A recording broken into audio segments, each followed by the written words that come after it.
In this short video, you'll learn how to add an admin to your Facebook page.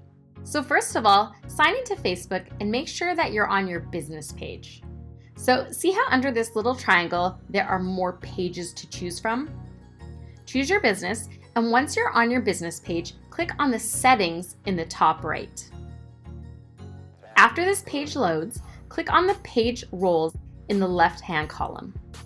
You can go ahead and type the name of the person or company that you're giving admin access to.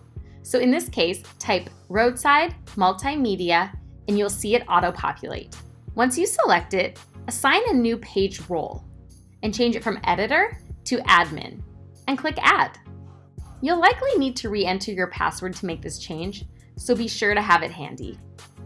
Lastly, once you've made Roadside an admin on your Facebook page, please let us know so we can accept the admin invitation on our end. And then you're all set.